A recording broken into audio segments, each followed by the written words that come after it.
মাসউদ বলে মুসআবের মাথাটা যখন ঢাকতে যায় তো মুসআবের পাও খালি হয়ে যায়, আর মুসআবের পাও যখন ঢাকতে যায় তো মুসআবের মাথা খালি। হযরত খাব্বাব বলেন দৌড়ে গেছি নবী আলাইহিস সালামের কাছে, ইয়া রাসূলুল্লাহ মুসআবের মাথা ঢাকতে গেলে পাও খালি হয়ে যায়, পাও ঢাকতে গেলে মাথা খালি হয়ে যায়, এখন কি করব? নবী আলাইহিস সালাম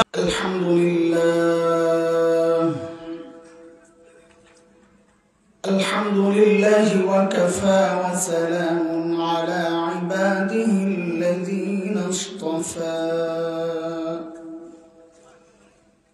أما بعد فأعوذ بالله من الشيطان الرجيم.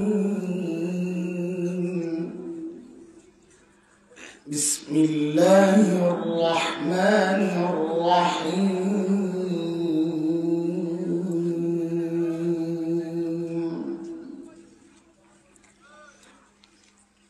ومن أراد الآخرة وسعى لها سعيها وهو مؤمن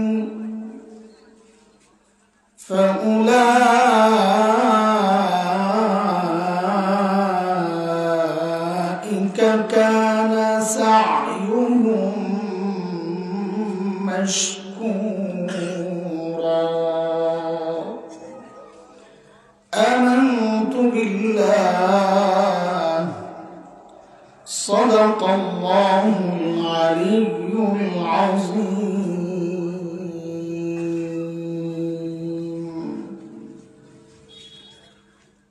দরবস্ত আল মনসুর মাদ্রাসা কর্তৃক আয়োজিত আজকের এই মুবারক মাহফিলের এই মুহূর্তের মুহতারাম সভাপতি, অতিথিবৃন্দ, হযরত উলামায়ে কিরাম, মুরব্বিয়ানে আযম, দূর দূরান্ত থেকে আগত ইসলাম প্রিয় সুধী সমাজ, প্রিয় ছাত্র ভাইয়েরা, যুবক বন্ধুরা, পর্দার আড়ালের মা ও বোন, আল্লাহ সুবহানাহু ওয়া তাআলার অশেষ মেহেরবানি যে মহান মালিক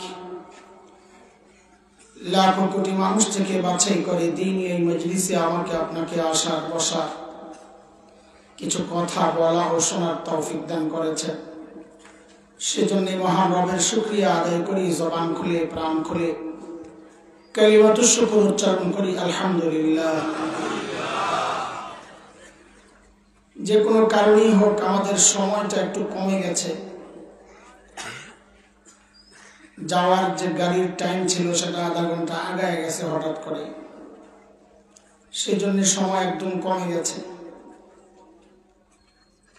তো এই জন্য নিয়ত করছি আজকে ছোট্ট একটা পড়া আপনাদেরকে মুখস্থ করাবো ইনশাআল্লাহ। বয়ান টয়ান ওয়াজ না, একটা সবক মুখস্থ করাবো ইনশাআল্লাহ। পারবেন না ইনশাআল্লাহ? হ্যাঁ, যারা মাদ্রাসার ছাত্র সামনে সামনে বসছো তোমরা বেশি ভালো করে মুখস্থ করবা, না পারলে কিন্তু আমি মুরগি বানাই দেবো শেষে। অল্প কিছু কথা মুখস্থ করি, লম্বা সময়ের আলোচনার নির্যাস, অল্প কিছু কথা আপনাদেরকে আজকে শোনায় দিই। দোস্ত, যে কোনো মানুষ যে কোনো কাজে, দ্বীনি কাজ হোক দুনিয়াবি কাজ হোক, যে কোনো মানুষ যে কোনো কাজে সফল হওয়ার জন্য তিনটা বিষয় জরুরি। বলেন তো কয় বিষয়? কয় বিষয়? এক নাম্বার, টার্গেট ঠিক করা। টার্গেট বিহীন কোনো মানুষ চলতে পারে না, তার একটা টার্গেট থাকা চাই। অসুস্থ মানুষ, মানসিকভাবে যারা অসুস্থ পাগল, ওরা টার্গেট ছাড়া চলে। একটা গরু পর্যন্ত টার্গেট ছাড়া চলে না, ও দেখবেন আগায় যায় কোথায়, ঘাস দেখছে, খাওয়া দেখছে তো আগায় যায়। মানুষেরও সফল হওয়ার জন্য এক নাম্বার জরুরি কাজ হচ্ছে কি ঠিক করা? বলেন, টার্গেট ঠিক করা, আমি কি চাই। দুই নাম্বার, সেই টার্গেট অনুযায়ী কাজ করা। টার্গেট তো করলাম, কাজ করি না,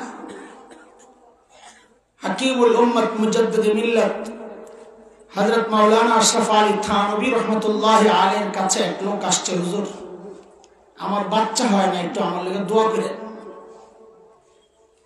তাকে বললাম ঠিক আছে, দোয়া করতেছি। কদিন পর আবার আসছে, আইসা বলে হুজুর বাচ্চা তো হয় না। মানে বলার ঢংটা এমন, কি দোয়া করলেন কবুল তো হয় না। আপনাকে অনেকের ভাব এমন আছে, হুজুর করে কি দোয়া করেন আপনারা, কবুল তো হয় না। তা হাকিমুল উম্মত তো উম্মতের রুহানি ডাক্তার ছিলেন, রোগ ধরে ফেলছে। ধরে জিজ্ঞেস করতেছেন তোমার যে বাচ্চা হয় না দোয়া চাও, তুমি বিয়ে করছো? না, বিয়ে তো করিনি। তো দেখেন কারবার, বাচ্চার টার্গেট তো করছে কিন্তু টার্গেট অনুযায়ী কাজ করে নাই, সফল হয়নি। তাইলে আবারও জিজ্ঞেস করি, পড়ার কয় কাজ জরুরি?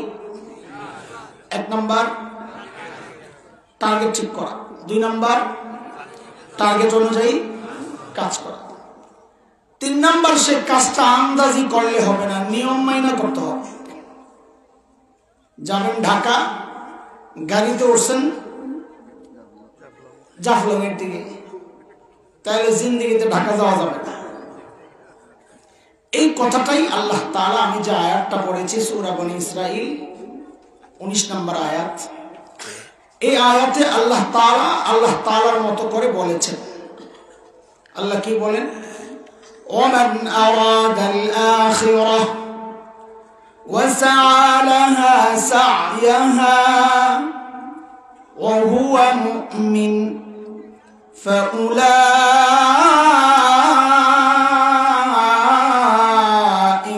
كان سعيهم مشكورا। আল্লাহ বলেন যে টার্গেট বানাবে আখিরাত এবং সেই অনুযায়ী কাজ করবে। ওহুয়া মুমিন, ঈমান সহ। ঈমান ছাড়া যত ভালো কাজই করুক সে সফল হবে না। মাদার তেরেসা এক কলকাতায় এক বেটি ছিল, দুনিয়ার সর্বোচ্চ পুরস্কার পাইছেন তিনি মানব সেবার কারণে। তার সেবার কাজ আমি দেখছি, অনেক কাজ করছে।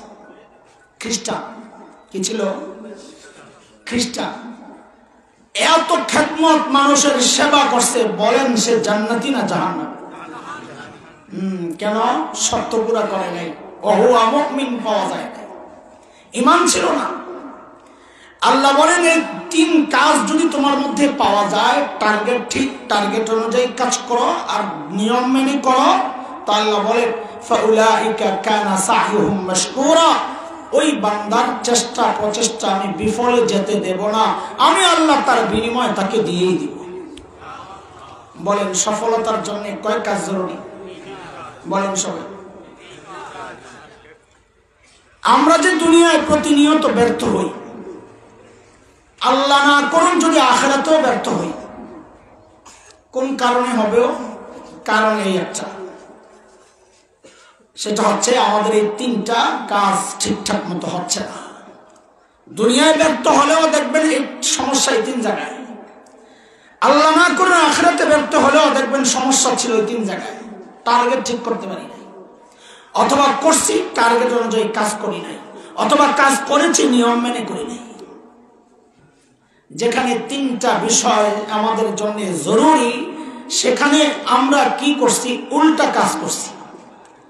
এই 3টা বিষয় আমরা তো করি নাই, উল্টা মৌলিক ভাবে প্রতিনিয়ত এই সমাজের মানুষ 4টা ভুল করতেই থাকে। বলেন তো ভুল কয়টা? এটা হচ্ছে আজকের সবক। মানুষ হিসাবে আমাদের মৌলিক 4টা ভুল আমরা করি প্রতিনিয়ত। কয় ভুল? কথা বলেন, আমার সাথে কথা বলেন। শেষ সময় একটু লেগে যেটা বসেন, আপনারা যত তাড়াতাড়ি আমার সাথে কথা বলবেন, আমি কথা তাড়াতাড়ি গুছাইতে পারবো, শেষ করতে পারবো।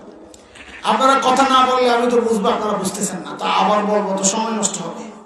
তো বলেন আমাদের মৌলিক ভুল কয়টা? ভুলের শেষ নাই, কিন্তু মৌলিক ভুল 4টা। এই 4টা ভুল আজকে আমি আপনাদেরকে সময় দেখেন, মিলে দেখেন, যদি মিলে তো চেষ্টা করবো এই ভুলগুলো আমরা ছেড়ে দেবো ইনশাআল্লাহ। দেখেন আমি এই কথাগুলো বলতেছি আর মানে এটা না এই ভুলের ঊর্ধ্বে আমি না, আমি 1 নম্বর আসামি, আগের থেকে বলে নি। তো আপনি কেন বলেন? এটা আমাদের বড়দের কাছ থেকে শেখা। হাকিমুল উম্মত বলেছেন, আমি যখন আমার মধ্যে কোনো দোষ দেখি, কোনো মরজ দেখি, সমস্যা দেখি, আমি ওই বিষয়ে বারবার আলোচনা করি। কেন? যে আলোচনা করলে ওই সমস্যাগুলো আমার থেকে দূর হয়ে যায় এবং ওই ভুলগুলো ছেড়ে দেওয়া আমার জন্য সহজ হয়ে যায়। তো আমি ওই কথাগুলো বলছি আর মানি এটা না আমি এই দোষগুলো থেকে মুক্ত না, আমি ওই দোষের দোষী, কিন্তু বলছি যেন আমার থেকে এই দোষগুলো দূর হয়ে যায়, সাথে আমার মতো যারা দোষী আছে তারাও শুধরায়া যায়। আমার মাকসাদ এটা। তো বলেন আমাদের মৌলিক ভুল কয়টা? 1 নম্বর মৌলিক ভুল, প্রায় আমরা সবাই টার্গেটে ভুল করছি। টার্গেট বানানোর কথা আখিরাত, আমাদের প্রায় সবাই আমরা টার্গেট বানাইছি দুনিয়া। বলে কেমনে বুঝলেন? তা আমি একটু সমাজ দেখাই আপনাকে, আপনি নিজে মিলে। একজন বুড়িমা সকালবেলা ঘুরতেছে অস্থির, এই ঘরে যায়, ওই ঘরে যায়, ওই বাড়ি যায়, ওই বাড়ি যায়। বাচ্চারা জিজ্ঞেস করে, দাদু কি সমস্যা, নানু কি সমস্যা, কি খুঁজ? তো বলে খোয়ারে মুরগি ছিল 20টা, সকালে দেখি 19টা আছে, একটা নাই। মুরগি কয়টা হারাইছে? 1 মুরগি হারাইছে, সারা বাড়ি খুঁজে শেষ। অথচ এই বুড়ি না ইশার নামাজ পড়েছে না ফজরের নামাজ পড়েছে, তার মাথা কোনো ব্যথা নাই। কেন? কারণ টার্গেট বানাইছে দুনিয়া, দুনিয়ার মুরগি হারায় গেছে পেরেশান। টার্গেট যদি আখিরাত বানাইতো তো ফজরের নামাজ ছুটে গেলে সে তো মাটির মধ্যে গড়াগড়ি খাইতো আর চিৎকার করতো। টার্গেট তো দুনিয়া। আমি সময় কম তো একটু সংক্ষেপে দৌড়াইতে চাই। একটা উদাহরণ দেই আপনাদের সামনে। এই উদাহরণটাকে আয়না মনে করবেন, আয়না।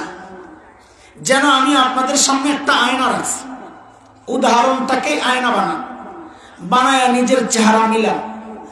দেখেন যদি মিলে যায় আমি যা বলতেছি তো বুঝবেন, হারে টার্গেট তো আমিও দুনিয়ায় বানায়া রাখছি, খবর নাই। উদাহরণ আমাদের বড়দের একটা কথা, বড়রা বলেন দুনিয়া জিফা তালিবুহা কিলাব। ওলামায়ে কেরাম যেহেতু আছেন একটু ভেঙ্গে লই। আমাদের মধ্যে প্রচলিত আছে এটা হাদিস, আমি নিজেও বলছি হাদিস, অনেক পুরাতন বয়ানে আমার মনে আছে, বড়দের কাছ থেকে শুনছি বলে দিছি। আমাদের মুফতি আব্দুল মালিক হাফিজাহুল্লাহ ওয়া রাআহ হযরত তার এক কিতাব লিখেছেন উলামায়ে কেরামের জানা প্রচলিত জাল হাদিস নিয়ে। ওই কিতাবে এটাও আছে, এটাও একটা প্রচলিত জাল হাদিস। এটা হাদিস না, তবে বড়দের দামি ওজনওয়ালা কথা। এই কথাটা বুঝেন আর নিজের চেহারার সাথে মিলান। বড় বলেন কি, আর দুনিয়া জিফাহ তালিবুহা কিলাব, দুনিয়া হচ্ছে মৃত্যু জন্তুর মতো, যার ভোক্তা কুত্তা। মরা গরুর ভোক্তা, সবাই বলেন তো কথাটা ভোক্তা বলেন। আরে কথা বাইরে না, আপনাকে কি ঘটনা, কি ঘুমায় গেছেন নাকি? বলেন এত মানুষ কথা বললে তো অনেক আওয়াজ হওয়ার কথা, আরে আওয়াজ টাওয়াজ দিলে ঠান্ডা যায় বোকা, বুঝেন না কেন আপনারা? বলেন ভোক্তা কে? কে? আর আপনারা বললেন আমি পেঁচ লাগাবো, না বললে তো পেঁচ লাগবো না। বলেন মরা গরুর ভোক্তা কে? তো এবার কিছু কথা কওয়া যায়। কেন সিলেটে মরা গরুর শকুনে খায় না? খায়। শিয়ালে খায় না? শিয়ালও খায়। তো শকুনেও খায়, শিয়ালও খায়, দোষ খালি কুত্তার কেন? এটা হইলো বোঝার জিনিস। শকুনের জন্যও মরা গরু হালাল, শিয়ালের জন্যও হালাল, কুত্তার জন্যও হালাল। তো খালি কুত্তার একা দোষ কেন? বুঝো, কুত্তার মধ্যে এমন কিছু বদ স্বভাব আছে যে স্বভাবগুলোর কারণে কুত্তা যখন মরা গরু খায় সে অপরাধী হয়ে খায়, অন্যরা যখন খায় তারা অপরাধী হয়ে খায়। সেই স্বভাবগুলো কি দেখেন, আমার সাথে আপনারা জবাব দেন তালে তালে। বলেন তো শকুন মরা গরু কখন খায়, রাতে না দিনে? মাশাআল্লাহ। তার মানে শকুনের মরা গরু খাওয়ার একটা টাইম টেবিল আছে। হ্যাঁ, রাতে তাল গাছের মাথায় যায় বৈশা বৈশা জিকির করে। তাহলে কি পাইলাম আমরা? শকুনের মরা গরু খাওয়ার একটা। শিয়াল মরা গরু কখন খায়, রাতে না দিনে? বুঝা গেল শিয়ালেরও মরা গরু খাওয়ার একটা টাইম টেবিল আছে। হ্যাঁ, এবার বুঝে শুনে বলেন তো কুত্তায় কখন খায়? হ্যাঁ, দিনেও খায় রাতেও খায়। বুঝা গেল কুত্তার মরা গরু খাওয়ার কোনো টাইম টেবিল নেই। হ্যাঁ হ্যাঁ, বড় মনের মানুষ, তুমি দুনিয়া কামাও, কোনো সমস্যা নাই, কিন্তু রাত নাই দিন নাই 24 ঘন্টা শুধু দুনিয়া দুনিয়া দুনিয়া। নামাজ নাই, রোজা নাই, তাসবিহ নাই, জিকির নাই, তিলাওয়াত নাই, মা বাবার খিদমত নাই, সন্তানের খবর নাই, সারাদিন শুধু দুনিয়া দুনিয়া দুনিয়া। তাইলে বোঝা গেল তোমার মধ্যে আর কুত্তার মধ্যে কোনো পার্থক্য নাই। তুমি দুনিয়াদার, তোমার টার্গেট দুনিয়া। বুঝে শুনে বলেন তো শকুন মরা গরুর হাড্ডি খায় না গোশত খায়? গোশত খাওয়ার জিনিস গোশতই তো খাইব, ঠিক আছে। শিয়ালও কিন্তু গোশতই খায়। এবার একটু বুঝে শুনে বলেন তো কুত্তায় কি খায়? হ্যাঁ, হাড্ডিও খায় গোশতও খায়। তার মানে কুত্তার স্বভাব কি পাইলাম? কুত্তা যেটা খাওয়ার জিনিস গোশত ওইটাও খায়, যেটা খাওয়ার জিনিস না হাড্ডি ওইটাও খায়। বড় বনের মানুষ, আল্লাহ তোমাকে মাল দিয়েছেন দুই রকম, একটা হালাল আর একটা হারাম। হালাল তো খাওয়া যায়, হারাম তো খাওয়া যায় না। তুমি যদি হালালও খাও যেটা খাওয়া যায়, হারামও খাও যেটা খাওয়া যায় না, তাইলে বোঝা গেল তোমার মধ্যে আর কুত্তার মধ্যে কোনো পার্থক্য নাই। তুমিও কুত্তার মতো আর তোমার মালও মৃত্যু জন্তুর মতো। তার মানে তুমি দুনিয়াদার, তুমি টার্গেট বানাইছো দুনিয়া, যে হালাল হারাম বাঁচে না। আর টার্গেট হচ্ছে, বলেন টার্গেট হচ্ছে। শকুন দেখবেন মরা গরুর খবর পাইলে আসমানে খালি চক্কর মারে, মিছিল করে। কেন? ওই আশেপাশের দূরের তাল গাছের মাথার শকুন যেন দেখা বুঝে ও গরুর গন্ধ পেয়েছে, নিচে গরু আছে, ও আয়সায় মিছিলে যোগ দেয়। সব যখন আসা শেষ হয়, একসাথে একজোট হয়ে আয়া গরু খাওয়া শুরু করে। শকুন শিয়াল তো মারা গরুর খবর পাইলে মাগরিবের পর থেকে ডাকা শুরু করে, হুক্কা হু হুক্কা হু, খাওয়ান পাইছি জলদি আহো। কুত্তার খবর কি? কুত্তা মরা গরু যখন খায়, কুত্তার চেয়ে 20 গুণ বড় মরা গরু। কুত্তা জানে লেজটা খাইলেও পেটটা ভরে যাবে, কিন্তু কুত্তার স্বভাব খাবে একবার, ডানে বামে তাকাবে 4 বার। কথা বলে না, কথা বলে। খাবে আর এদিক ওদিক তাকাবে, যেই দেখবে আরেকটা কুত্তা আসতেছে, খাওয়ার আইকা ক্যাম্প করে ওটা দিব দৌড়ানি। কথা বলে না। এই সমাজে এমন মানুষের অভাব নাই, একা একা সব খেতে চায়, কাউরে দিতে চায় না।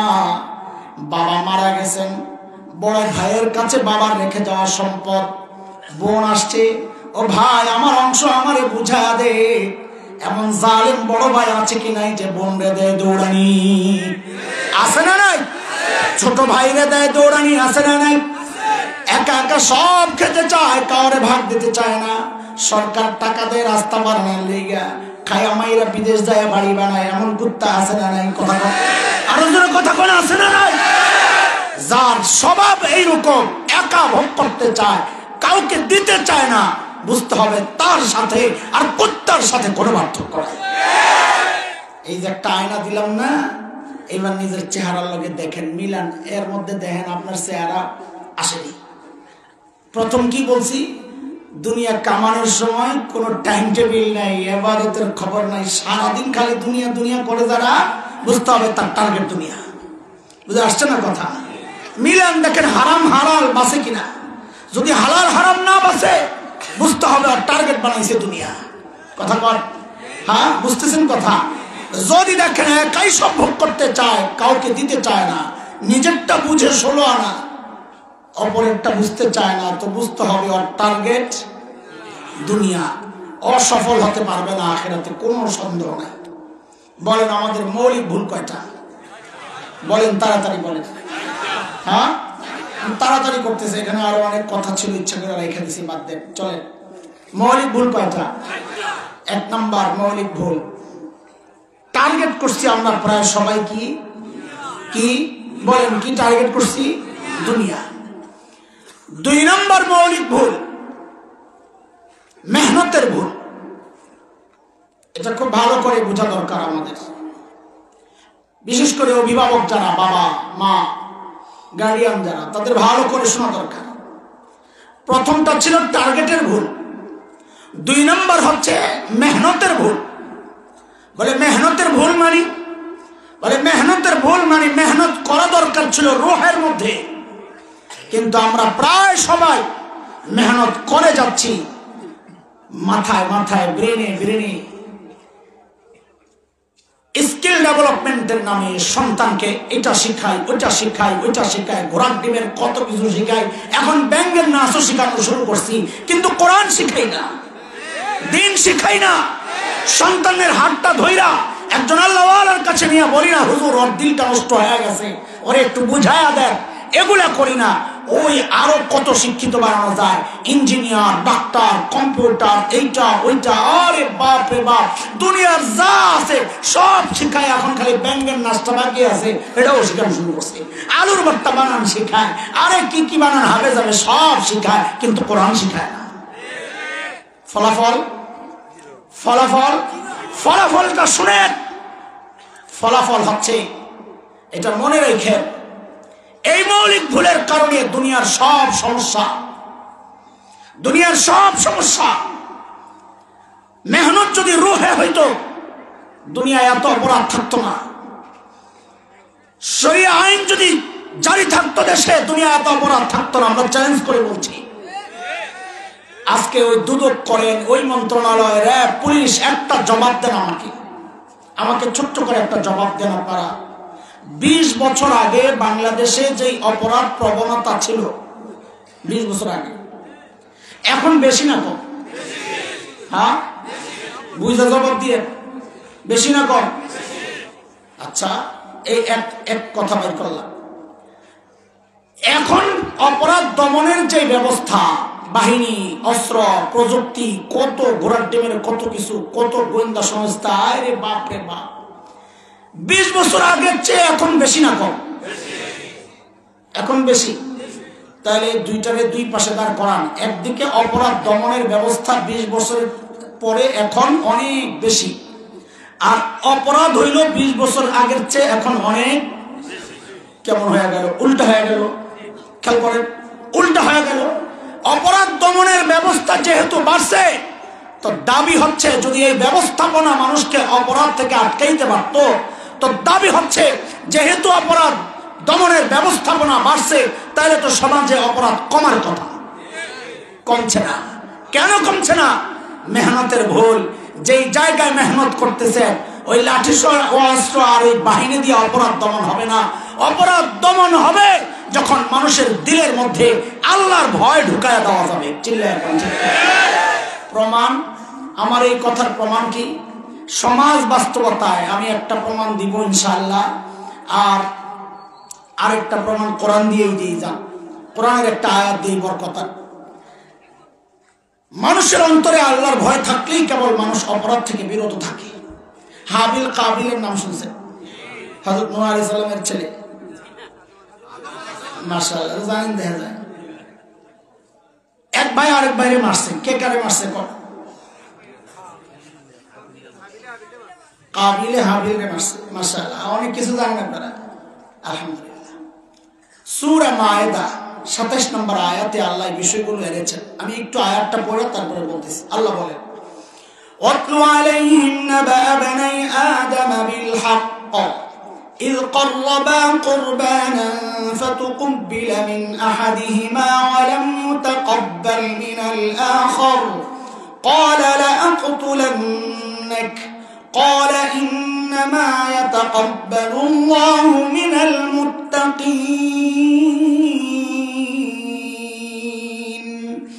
لئن بسطت إلي يدك لتقتلني ما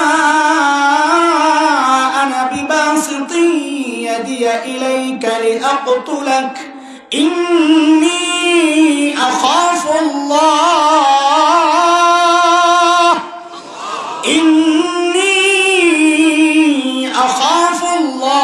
رب العالمين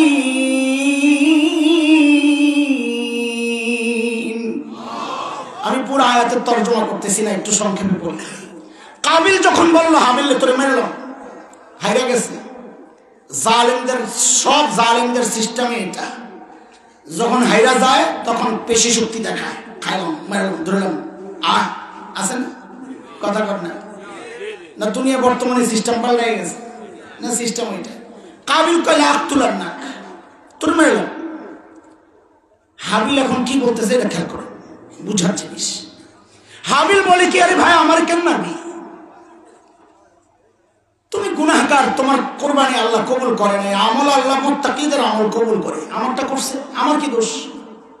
তবে শোনো ও ভাই, শোনো, তুমি যদি আমাকে হত্যার জন্য তোমার হাত আমার দিকে বাড়াও, লাইন বাসাত্তা ইলাইয়া ইয়াদাকা লিতাকতুলানি, তো শোনো, মা আনা বিবাসিতি ইয়াদিয়া ইলাইকা লিআকতুলাক, আমি কিন্তু তোমাকে হত্যার জন্য আমার হাত বাড়াবো না। খেয়াল করে, খেয়াল করে, কেন বাড়াবো না? কারণটা কি? কারণ হচ্ছে আমার র্যাব ধরে ক্রস ফায়ার দিব, এই জন্যে। কথা বলেন, আরে কথা তো বলেন। আমারে পুলিশের ধরে নিয়ে রিমান্ডে পিটা লাগাইবো, এই জন্যে। ও আদম আমাদের বাবা সিসি ক্যামেরা লাগায় বয়া বয়া দেখতেছে আমি ধরা পড়ে যাবো, সেই জন্যে। একটাও না, কথা বলে না, একটাও না। তা হাবিল কেন এই অপরাধ থেকে বিরত থাকছে? হাবিল নিজেই বলতেছে, ইন্নী আখাফুল্লাহ রাব্বুল আলামিন, আমি রব্বুল আলামিন ভয় পাই, আর যে রব্বুল আলামিন ভয় পায় সে অপরাধ করতে পারে না। এই জন্য আমরা বলি কি, বাংলাদেশকে অপরাধ মুক্ত করতে চাইলে আপনাদের সিস্টেমে কাজ হবে না। আপনারা দেখা দিচ্ছেন এই সিস্টেম কাজ হয় না। সিস্টেম একটাই, ওই আফগানিস্তান তালেবানের মতো আমাদের ইজ্জতের মুকুট পরাইছেন যারা, ওদের মতো নীতি নৈতিকতা বিষয়ক মন্ত্রণালয় খোলেন, আলেমদেরকে কাজে লাগান মানুষের দিল ঠিক করার জন্য, তাইলে ইনশাআল্লাহ দেশ থেকে অন্যায় অপরাধ দূর হবেই হবে। তা তো করবেন না, করেন অপরাধীদেরকে রাস্তায় ছেড়ে দেন আর আলেমদেরকে জেলখানায় ঢুকান, তো অপরাধ দমন হবে কোত্থেকে?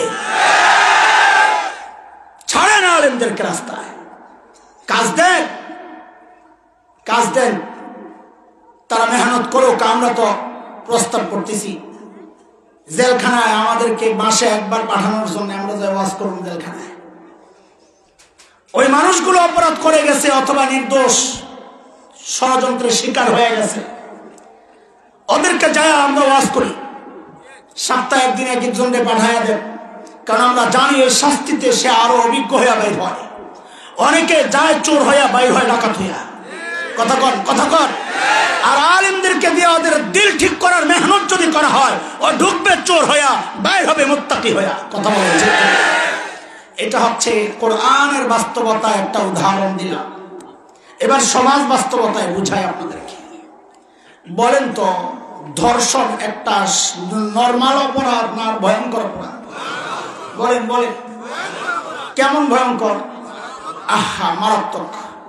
একজন নেককার নারীর জন্য তার জীবন চলে যাওয়ার চেয়ে সে ধর্ষিত হবে, এটা আরো বেশি তার জন্য কষ্টের। এটা যারা ল্যাংটা হয়ে রাস্তায় ঘুরে ওরা বুঝবে না। একজন পর্দানশীল নারীকে যদি বলা হয় তোমাকে ধর্ষণ করা হবে অথবা হত্যা করা হবে, সে বলবে আমাকে শতবার হত্যা করলে আমি ধর্ষিত হইতে রাজি না, কারণ তার কাছে তার জীবনের চেয়ে তার ইজ্জতের মূল্য বেশি। কথা বলেন।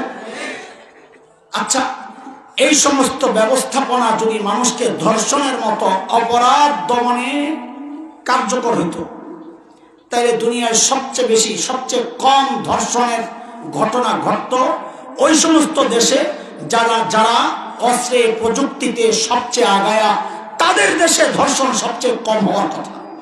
কথা বলেন না, বুঝলেন এই কথা? কথা বুঝেন নাই? ধর্ষণের মতো অপরাধ সবচেয়ে কম হওয়ার কথা কোথায়? যারা প্রযুক্তিতে সবচেয়ে আগায়া। কারণ আপনারা তো মনে করেন এই প্রযুক্তি মানুষের জীবন ব্যবস্থা সুন্দর করতে পারে, এই আইন কানুন এগুলাই মানুষের জীবন ব্যবস্থা সুন্দর করতে পারে, তাইলে আমরা একটু সময়ের জন্য মেনে নিলাম কথা ঠিক। তাইলে বলে যে সমস্ত রাষ্ট্রগুলো প্রযুক্তিতে সবচেয়ে আগায়া, ধর্ষণ সেখানে সবচেয়ে কম হওয়ার কথা কিনা? বলেন না কম হওয়ার কথা। কিন্তু দুনিয়ার চিত্র কি দেখি আমরা? জাতিসংঘের জরিপ। কার জরিপ? মুসলমানদের পক্ষের শক্তি না বিপক্ষের? কথা কর। জাতিসংঘের জরিপ। এটা ওআইসির জরিপ না, এটা হাটহাজারী মাদ্রাসার জরিপ না, এটা হেফাজতে ইসলামের জরিপ না, এটা দেওবন্দ মাদ্রাসার জরিপ না, এটা মুফতি তকি ওসমানী দামাত বারাকাতুহুল আলিয়ার জরিপ না। তাইলে হয়তো কেউ বলতে পারতো পার্সিয়ালিটি করছে, ইচ্ছা করে আমরে বদনাম করার জন্য এই কথা কইছি। এই জরিপ কাদের? সবাই বলেন কাদের? জাতিসংঘের জরিপ হয়েছে 2 বছর আগে। সারা দুনিয়ায় সবচেয়ে বেশি ধর্ষণ কোন দেশে হয়? ওরা শীর্ষ 10টা দেশ বের করছে সিরিয়ালি। এই সর্বপ্রথম 1 নাম্বার যে দেশে সবচেয়ে বেশি ধর্ষণ হয় দুনিয়ায়, 1 নাম্বার মোরাল নামে আমরা একটা দেশকে চিনি। কোন দেশ? ওরা ওই কামেও সবার উপরে। দেখছেন নি কারবার? প্রযুক্তিতে দুর্বল না সবল? অথচ ধর্ষণে, বলেন ধর্ষণে নাম্বার 1, 1 নাম্বার। 2 নাম্বার হচ্ছে সাউথ আফ্রিকা। বলেন প্রযুক্তিতে উন্নত না অনুন্নত? বলেন কথা বলেন। 3 নাম্বার হচ্ছে সুইডেন, ইউরোপের এক উন্নত দেশ। বলেন আপনারা প্রযুক্তিতে উন্নত না অনুন্নত? 4 নাম্বার হচ্ছে দাদারা। কারা? জোরে কয় না? দাদারা কোন না? দাদা চিনেন না? কারা? সুবহানাল্লাহ, আল্লাহ আল্লাহ আল্লাহ। ওরা আমাদেরকে নারী অধিকারের তালিম দেয়, ওরা আমাদেরকে নারীর স্বাধীনতার তালিম দেয়, নারীর সম্মান ইজ্জতের তালিম ওরা আমাদেরকে দেয়। নারী স্বাধীনতার নামে নারীবাদীরা যে আওয়াজগুলো ওঠায় সবগুলোর লেনজা লেগে রয়েছে ভারতে। ওখান থেকে পাস হয়ে এখান দিয়ে চিল্লানি বাইর হয়, সবগুলোর পিছন দিয়ে পাইপ ঢুকানো, এই পাইপের লাইন সব ভারতে। কোন জায়গায়? ওখান থেকে ভাইরাস চালান দেয়, এদিক দিয়ে মুখ দিয়ে ওই ভাইরাস বাইর হয়, সব এই ভাইরাস আমদানি হয় ওই জায়গা থেকে। অথচ ওদের নিজের খবর নাই। ওরা ওদের দেশে সারা দুনিয়ার মধ্যে সবচেয়ে বেশি ধর্ষণের শিকার হয় নারীরা। সারা দুনিয়ার মধ্যে 4 নাম্বার সিরিয়াল হচ্ছে সেই ভারত। বিদেশি এক মহিলা আসছিল, পত্রিকার রিপোর্ট হচ্ছে 65+। সর্বে প্লাসের উপরে তার কয় না? প্লাস মানে তো 65+ মানে 66ও হইতে পারে। কিন্তু আমরা ওই বেডিরে দেখা বুঝছি বেডি 65+ মানে 80-র কাছাকাছি। 80-র কাছাকাছি একটা বুড়ি আসছে বিদেশ থেকে বেড়াইতে। বেডির শখ জাগছে তাজমহল দেখবে। দুষ্ট দাদারা ওই বুড়িকেও ছাড়ে নাই। বাচ্চারা আছে, আমি আর ভাঙ্গে বলতে চাই না। এই হচ্ছে অবস্থা। এই জগদ্দল পাহাড় পাথর বাংলাদেশের উপর চেপে আছে এখন। ওদের কৃষ্টি কালচার, ওদের তাহজিব তামাদ্দুন আমার দেশে আমদানির চেষ্টা হচ্ছে। এদেশের কিছু ওই ওদের পায়খানা খাওয়া গোলাম, এই গোলামরা আমার দেশের শিক্ষা ব্যবস্থা নিয়ে, আমার দেশের তাহজিব তামাদ্দুন নিয়ে প্রতিনিয়ত চক্রান্ত করে যাচ্ছে। আমার সন্তানকে নাস্তিক মুরতাদ বানানোর চক্রান্তে মেতে আছে। আলেমরা চিৎকার চেঁচামেচি করে, আলেমরা প্রতিবাদ করে, আপনারা চুপচাপ থাকেন, কেউ কথা বলেন না। দোস্ত, আমাদের জিজ্ঞাসা আক্ষেপটা, আমাদের হৃদয়ে ব্যথা আছে, ব্যথা। কথাগুলো শুনেন। এই মোল্লা মৌলবী কেন চিৎকার চেঁচামেচি করবে? এই মোল্লা মৌলবী কেন প্রতিবাদ করবে? প্রতিবাদ করার কথা আপনাদের। কেন? এই ঘোড়ার ডিমের সিলেবাস আমার সন্তান তো পড়ে না, পড়বে না। আমার সন্তান তো কালা কালা রাসূলুল্লাহ পড়ে, এই ঘোড়ার ডিমের সিলেবাস পড়ে আপনার সন্তান। আপনি প্রতিবাদ তো করেন না, বরং কোন কোন পোড়া কবল এমন আছে এই প্রতিবাদকে দেশের বিরুদ্ধে আখ্যা দেওয়ার চেষ্টা করেছেন। এই প্রতিবাদকে দলের বিরুদ্ধে, সরকারের বিরুদ্ধে আখ্যা দেওয়ার চেষ্টা করেছেন। দোস্ত, সব জায়গায় রাজনীতির টাইনা আইনেন না। এটা রাজনীতির ব্যাপার না, এটা আমার ইমানের ব্যাপার, এটা আমার বিশ্বাসের ব্যাপার, এটা আমার আকীদার ব্যাপার। ব্যাপার, এটা আমার চেতনার ব্যাপার। ভবিষ্যতে এমন আরো কোনো চক্রান্ত যদি হয়, আলেমের মুখোমুখি না দাঁড়াইয়া, আলেমের হাতে হাত রাইখা, কাঁধে কাঁধ মিলাইয়া, মুষ্টিবদ্ধ হাত উঠাইয়া একসাথে উচ্চারণ করতে হবে, বাংলাদেশে নাস্তিকতার চর্চা করতে দেওয়া হবে না, দেওয়া হবে না।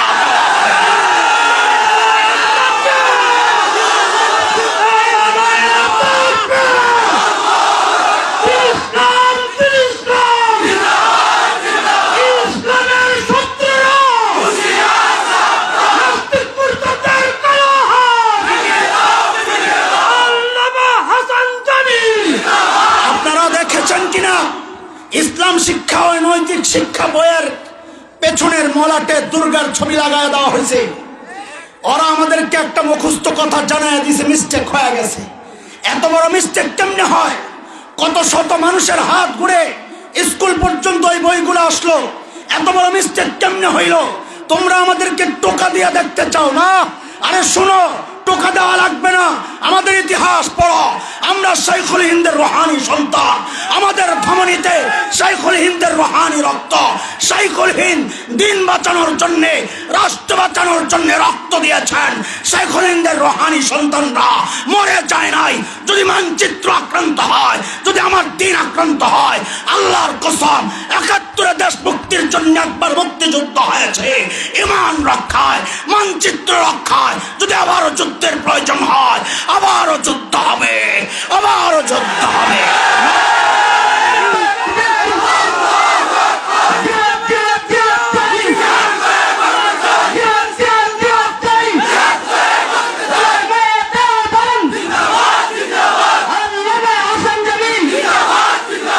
কিছুদিন আগে একটা আওয়াজ উঠছে, সেই আওয়াজ হচ্ছে কওমি মাদ্রাসাকে মূল ধারার শিক্ষার সাথে সংযুক্ত করার পায়তারা। মূল ধারা যদি হয় ব্যাঙের লাভ শেখানো আর আলুর ভর্তা বানানো শেখানো, ছাত্রীকে শিক্ষক তার বয়স বাড়লে কিভাবে কি করবে, কন্ডম ব্যবহার করা শিক্ষা দেওয়া যদি হয় মূল শিক্ষা, ওই শিক্ষার মধ্যে আমরা লাগতে পারি। ওই ঘোড়ার ডিমের শিক্ষা আমাদের দরকার নয়। কিন্তু শুনে রাখো, যেই শিক্ষা ব্যবস্থায় শাইখুল হিন্দের রক্ত ঝরেছে, যেই শিক্ষা ব্যবস্থায় হযরত মদনীর চোখের পানি আর ঘাম ঝরেছে, যেই শিক্ষা ব্যবস্থায় আল্লামা আহমদ শফির চোখের পানি পড়েছে, আল্লাহর কসম এই শিক্ষা ব্যবস্থা যদি আক্রান্ত হয়, টেকনাফ থেকে তেতুলিয়া আন্দোলনের দাবানল চালিয়ে দেওয়া হবে, আন্দোলনের দাবানল চালিয়ে দেওয়া হবে।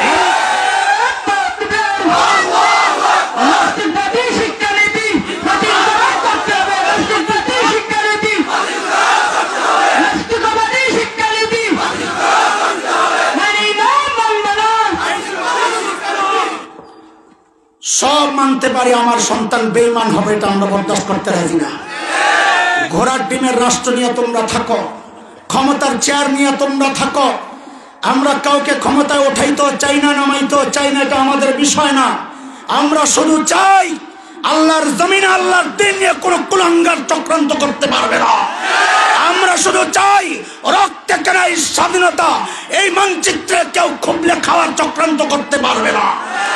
দোস্ত, আপনাদের কাছ থেকে ওয়াদা নিতে চাই, দিন রক্ষায়, ঈমান রক্ষায়, মানচিত্র রক্ষায় যদি বুকের তাজা রক্ত ঢালতে হয়, ও যুবক কে কে রাজি আছে? আল্লাহকে সাক্ষী।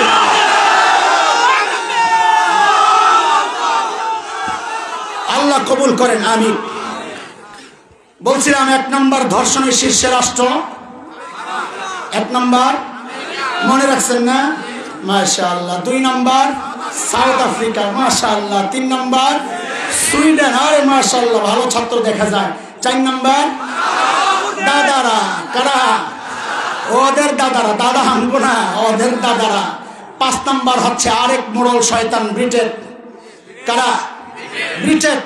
৬ নম্বর হচ্ছে কানাডা, ৭ ফ্রান্স, ৮ জার্মানি, ৯ নম্বর হচ্ছে শ্রীলঙ্কা, ১০ নম্বর একটা শুধু রাষ্ট্র যেখানে মুসলমান নাম আছে, ইসলাম নাই, সেই দেশটার নাম হচ্ছে ইথিওপিয়া। ওই যে নবী যুগের সাল্লাল্লাহু আলাইহি সাল্লাম, নবী আলাইহিস সালামের যুগের যে হাবশা, আবিসিনিয়া, সেই ইথিওপিয়া। কিন্তু আমাদের জিজ্ঞাসা, এই সব দেশে যে ধর্ষণ শীর্ষে সারা বিশ্বের মধ্যে, ওরা প্রযুক্তিতে উন্নত না অনুন্নত? বোঝা গেল তোমাদের এই ঘোড়ার ডিমের প্রযুক্তি মানুষকে অপরাধ থেকে আটকাইতে পারে না। অপরাধ থেকে আটকায় শুধু একটাই, সেটা হচ্ছে মানুষের দিলের মধ্যে যদি আল্লাহর ভয় ঢুকায় দেওয়া যায়, আর সেটা ঢুকে একমাত্র দ্বীনি শিক্ষার মাধ্যমে আর আল্লাহ ওয়ালাদের সোহবতের মাধ্যমে। কথা কন ঠিক কিনা? বলেন আমাদের মৌলিক ভুল কয়টা? মনে আসেনি মূল কথা? না হারিয়ে গেছে না? আল্লাহ সময় চলেছে। 1 নাম্বার টার্গেটে ভুল, 2 নাম্বার মেহনতে ভুল। মেহনত করা দরকার, রোহে মেহনত করতেছি, দেমাগে ব্রেনে মাশাআল্লাহ। 3 নাম্বার মৌলিক ভুল আমাদের, এটা একটু ভালো করে বুঝেন, আমি এটা বলে শেষ করতে হবে। 3 নাম্বার মৌলিক ভুল হচ্ছে, এটা বোঝার জন্য আমাকে আগে একটু জবাব দেন। আমারে আপনারা দেখতেছেন সবাই? টুপিটা তো দেখেন না? না টুপিও দেখতেছেন? ও জামা কাপড় তো দেখেন না, তাও দেখেন। আমি কি দেখতেছি আপনার করে?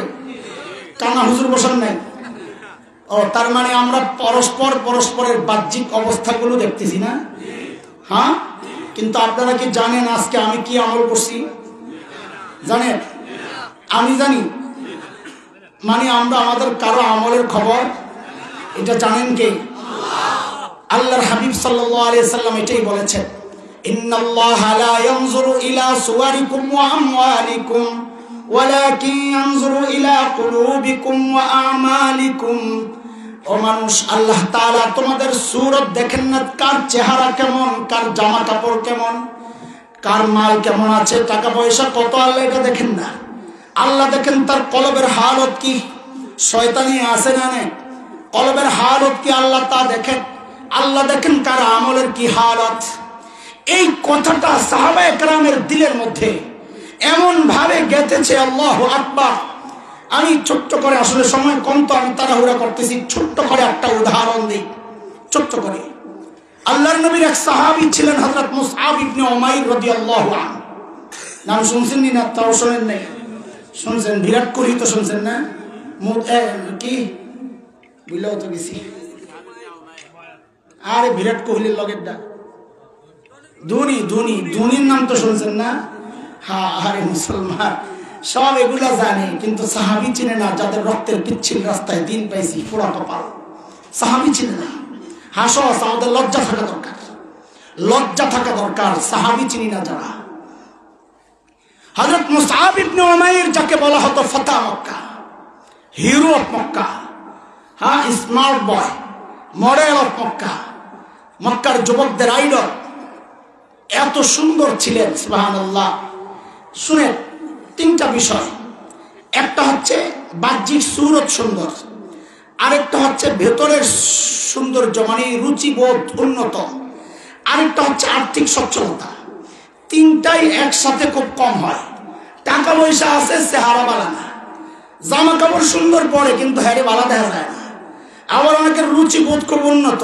মাদ্রাসায় আমরা দেখতাম মাঝে মধ্যে টুপির মধ্যে মার দিয়া, জামা মারটা দিয়া, পান খায়া, বাপরে কি জমিদারের পোলা, নাস্তা খায় না 1 সপ্তাহ। আরে এমন আছে না? মোল্লা কথা বল না। ওর রুচিবোধ ভালো, কিন্তু টাকা পয়সা নাই। আবার অনেকের টাকা পয়সা আছে, রুচিবোধও আছে, চেহারাটা কালা, ওরেও ভাল লাগে না। হযরত মুসআবের মধ্যে 3টার সমন্বয় ছিল। চেহারা ছিল দারুণ। কত দারুণ! বলে একটা উদাহরণ দিলেই তো বোঝা যাবে হযরত মুসআব কত সুন্দর ছিলেন। 12 জন আরবের চেহারা নবী আলাইহিস সালামের চেহারার সাথে মিলত।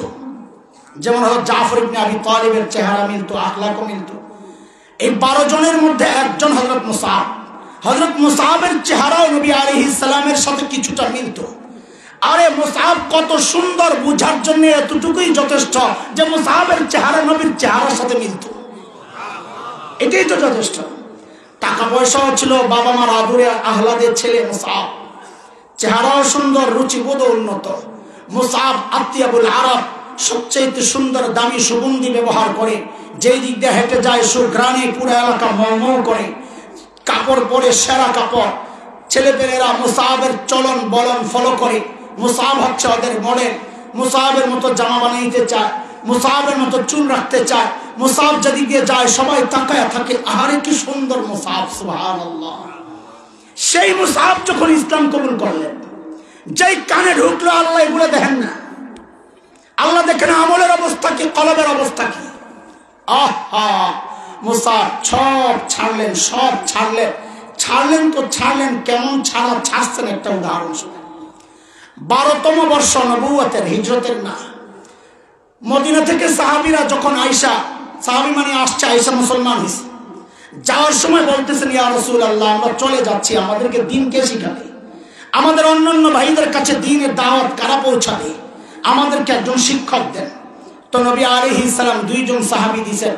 একজন অন্ধ সাহাবী হযরত আব্দুল্লাহ ইবনে উম্মে মাকতুম রাদিয়াল্লাহু আনহু, আরেকজন পাঠাইছেন হযরত মুসআব ইবনে উমাইরকে, যাও তোমরা যাও মদিনায়। হযরত মুসআব মদিনায় মুসলমানের মধ্যে তালিম দিচ্ছেন আর নতুনদের কাছে দাওয়াত দিচ্ছেন। এর মধ্যেই হিজরতের বছর চলে আসলো, 13তম বছর নবুয়তের। নবী আলাইহিস সালাম নিজেও মদিনায় চলে আসলেন। হিজরি বছর শুরু হয়ে গেল।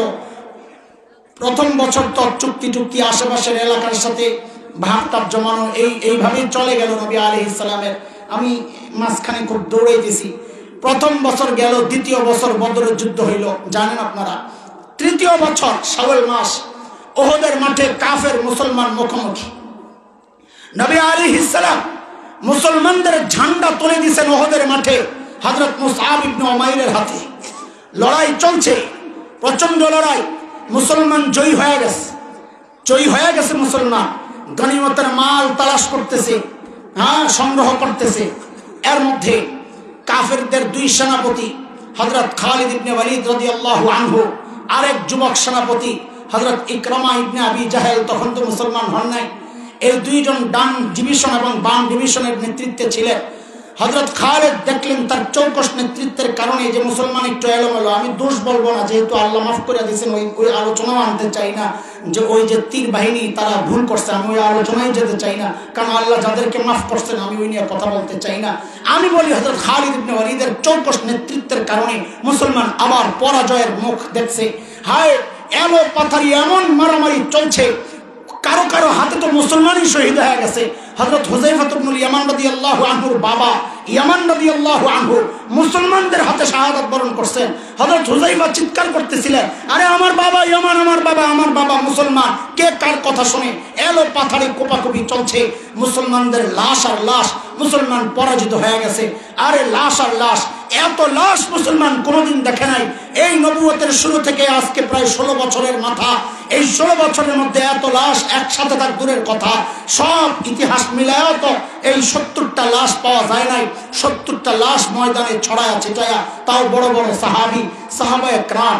মনোবল ভেঙে গেছে, মনোবল ভাঙ্গা, শরীর চলে না কেন? প্রায় সবাই আহত, মনোবল ভাঙ্গা কেন? কারো বাবা চলে গেছে, কারো ভাই চলে গেছে, কারো সন্তান চলে গেছে, সব মনোবল ভাঙ্গা। এটা তারিখ, ইতিহাসের কথা। কিন্তু আমি বলি কি, মুসলমানদের মনোবল ভাঙ্গার কারণ এই একটাও না। আমার কাছে সাহাবী আমি যতটুকু চিনেছি, সাহাবীদের মনোবল ভাঙ্গার কারণ ছিল ওই পাগল বুড়া আয়েশা যখন দেখছে, আহারে প্রিয় হাবিব সাল্লাল্লাহু আলাইহি ওয়াসাল্লামের চেহারাটা রক্তাক্ত, ক্ষত বিক্ষত, রক্ত ঝরতেছে, ওই দৃশ্য দেখে কোনো পাগল তো শুইবার কথা না। ওই পাগলরা অস্থির হয়ে গেছে, মনোবল ভাঙ্গা, পাও চলে না, হাত চলে না। নবী আলাইহিস সালাম দেখলেন, আরে বাপরে, এতগুলা কবর, এখন খোদা লাগবে 70টা কবর। তো নবী আলাইহিস সালাম একটু সহজ করে দিলেন, কি? এক কবরে 2 জনকে ঢুকাও। কবর একটা, লাশ কয়টা? তাহলে কষ্ট অর্ধেক হয়ে গেল না? আচ্ছা, আমি হাদিসটা যে শোনাইতেছি আপনাদেরকে, বুখারীতে আসছে বর্ণনা। 2 জন সাহাবী বর্ণনা করেছেন, হযরত খাব্বাব ইবনুল আরিত, হযরত আব্দুর রহমান ইবনে আউফ রাদিয়াল্লাহু আনহুমা। আমি যেটা বলতেছি শব্দগুলো হযরত আব্দুর রহমান ইবনে আউফের বর্ণনা, 4045 নম্বর বর্ণনা বুখারী। হযরত আব্দুর রহমান ইবনে আউফ বর্ণনা করছেন, যাহারে মুসআবকে যখন দাফন করতে আনছি, আপনারা জানেন কিনা শহীদকে দাফন করার সিস্টেম গোসল ছাড়া দাফন দিতে হয়। যেই কাপড়ে শাহাদাত বরণ করছেন ওই কাপড় দিয়ে কাফন দিতে হয়। কেন? ওই যে হাদিস, ইন্নাকুম তুহশারুন কামা তামুতুন, মরছ যেভাবে হাসরে উঠবো ওইভাবে। আমি আপনি তো এমনি উঠবো, কিন্তু যারা শহীদ তারা যখন হাসরে উঠবে তাদের শরীর থেকে তাজা রক্তগুলো টপ টপ করে ঝরতে থাকবে, আর ওই রক্ত থেকে বেশ আম্বরের গ্রাম বের হতে থাকবে। হযরত আব্দুর রহমান ইবনে আউফ বলেন, মুসআবের লাশ যখন আনছি দাফন করার জন্য, যেহেতু তার শরীরের কাপড় দিয়েই কাফন দিতে হবে। এখন শরীরের এত বড় কাপড় কই পাবো? হযরত আব্দুর রহমান ইবনে আউফ বলতেছেন, তার বলাটা আমি দেখাইতেছি, আপনারা আমার দিকে দেখেন একটু। বলাটা এমন ছিল আর কি, তিনি দেখান নাই, তিনি শুধু বলছেন যে মুসআবের শরীরে খালি একটা কাপড়ের টুকরো দিয়ে সতর ঢাকা। আরে কোন মুসআবের কথা শোনাইতেছি মনে আছে তো?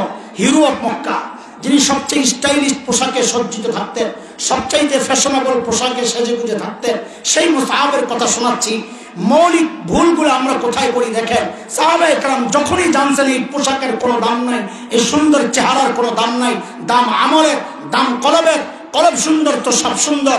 হ্যাঁ, নবী আলাইহিস সালাম বলেছে, বলে হযরত মুসআবকে যখন দাফন করতে নেই তো তার শরীরের সাথে খালি একটা কাপড়ের টুকরা, বলে এটারে দিয়া যায় দাফন করব, অবস্থাটা কি?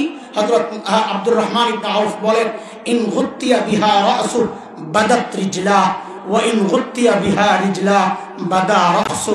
বলে মুসআবের মাথাটা যখন ঢাকতে যায় তো মুসআবের পাও খালি হয়ে যায়, আর মুসআবের পাও যখন ঢাকতে যায় তো মুসআবের মাথা খালি। হযরত খাব্বাব বলেন, দৌড়ে গেছি নবী আলাইহিস সালামের কাছে, ইয়া রাসূলুল্লাহ, মুসআবের মাথা ঢাকতে গেলে পাও খালি হয়ে যায়, পাও ঢাকতে গেলে মাথা খালি হয়ে যায়, এখন কি করব? নবী আলাইহিস সালাম বলেন, মুসআবের মাথাটা ঢাকা দাও। আরবে এক রকমের ঘাস আছে ইসখির, বলে ওই ঘাস দিয়ে আর পাওটা ঢাকা দাও। ও মুসলমান, এই ছিল সাহাবীদের হালত। শুনছেন তো ছাড়ছেন, অথচ আজকে আমাদের হালত কি যুবক? ব্র্যান্ডের শার্ট না হইলে আমার চলে না, ব্র্যান্ডের প্যান্ট না হইলে আমার চলে না, ব্র্যান্ডের ঘড়ি না হইলে আমার চলে না, ব্র্যান্ডের মোবাইল ছাড়া আমার চলে না, ব্র্যান্ডের পেছনে পেছনে ছুটছি। অথচ আমার ব্র্যান্ড তো হওয়ার কথা, সাহাবেদের আমল আমার আমলের ব্র্যান্ড হওয়ার কথা, সাহাবেদের তাকওয়া আমার তাকওয়ার ব্র্যান্ড হওয়ার কথা। আল্লাহই তো বলেছেন, আমিনু কামা আমানান নাস। ওদের সব আমার মডেল হওয়ার কথা ছিল, আমি ওইগুলা ছাইরা ছুটছি ইহুদি নাসারার পেছনে। ওদের আখলাককে নিজের আখলাক বানাইছি, ওদের চরিত্রকে নিজের চরিত্র বানাইছি, ওদের সূরতকে নিজের সূরত বানাইছি। এটা মুসলমান হিসাবে আমাদের মৌলিক আরেকটা ভুল। মেহনত করার কথা কলবে আর আমলে মেহনত করতেছি, আমার বাহ্যিক সূরতে সূরত দেখেন মানুষ, কলব আর আমল দেখেন আল্লাহ। আল্লাহ যেটা দেখেন ওইটা নিয়ে কারো মাথা ব্যথা নাই, মানুষ যা দেখে ওইটাকে সাজানোর পেছনে আমাদের ব্যস্ততা। এটা হচ্ছে আমাদের মানুষ হিসাবে, মুসলমান হিসাবে আমাদের আরেকটা মৌলিক ভুল। কথা বুঝে আসছেনি আমার? মৌলিক ভুল কয়টা মোট বলছি? কয়টা? এক নাম্বার মৌলিক ভুল আমাদের টার্গেটের ভুল, মনে আছে কথা? দুই নাম্বার মৌলিক ভুল আমাদের মেহনতের ভুল। হ্যাঁ, মেহনত করার কথা, রোহে মেহনত করতেছি ব্রেইনে। তিন নাম্বার মৌলিক ভুল আমাদের পরিবর্তন, আমাদের পরিবর্তন করা দরকার কলব আর আমলের। মৌলিক ভুল হচ্ছে পরিবর্তন করতেছি আমাদের পোশাকের, আমাদের সূরতের। চার নম্বর মৌলিক ভুল, আমি ব্যাখ্যায় যাব না, শুধু বলে দিই এতটুকু। চার নম্বর মৌলিক ভুল হচ্ছে আমাদের মেহনত করা দরকার কলবে। কলবে কোথায়? কলবে। আমরা মেহনত করতেছি ব্রেনে, আগে ওটা বলছি, ওটা এটা বেশ কম আছে, ওখানে মেহনত করতেছি রোহে করা দরকার, রোহে। আর মেহনত করি আমরা বস্তুতে, অশেষ ব্যবস্থাপনায় বস্তু। আর চার নম্বর হচ্ছে মেহনত করার কথা কলবে, আর মেহনত করতেছি ব্রেনে। এটা আমাদের চার নম্বর আরেকটা ভুল। আল্লাহ ওয়ালাদের কাছে বেশি বেশি যাওয়া, তা না যাই আমি কম্পিউটার কই শেখায় তার কাছে যাইতেছি, এটা আমাদের মৌলিক ভুল।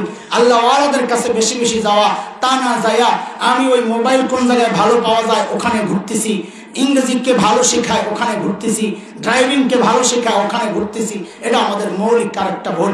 এই মৌলিক ভুলগুলো থেকে আল্লাহ তাআলা আমাদেরকে হেফাজত করেন, আমিন। আমাদেরকে আল্লাহ যা চান টার্গেট আখিরাতকে বানায়া সেই অনুযায়ী ঈমানের সাথে কাজ করা, আল্লাহ এটাই চান। আল্লাহ যেন আমাদেরকে আল্লাহ যেভাবে চান ওইভাবে জীবনকে পরিচালনার তৌফিক দান করেন, আমিন। আমি আপনাদের কাছে মুসাফির মানুষ, আমি আপনাদের কাছে 5টা মিনিট সময় চাই, আমার সময় নাই। আমি আপনাদের কাছে 5টা মিনিট সময় চাই। আমি তো আপনাদেরকে 1 ঘন্টা সময় দিছি পুরা, আপনারা আমার 5 মিনিট সময় দিবেন না? ইনশাআল্লাহ দিবেন না? দিবেন না? দিবেন না? দিবেন না? কর কে কে আমার এই 5 মিনিটের মধ্যে ফালাইয়া চলে যাবেন? আগে দাঁড়ায় রয়েছেন যারা, তারা হাত ওড়ান। কে কে যাইবেন গা? রেডি হয়ে রয়েছেন তো দৌড় দেওয়ার লেগে। আমার আগে যাইবেন না, আমার গাড়ি যাওয়ার পরে যাই না, আমি বিপদে পড়ে যাবো, আমার গাড়ি ছুটে যাবো শেষে। যাবেন না তো ইনশাআল্লাহ? তাইলে আমাদের মুহতারাম তো আসলে কিছু মাদ্রাসার জন্য তাহসিল করতেছিলেন, তিনি তো আমার আশা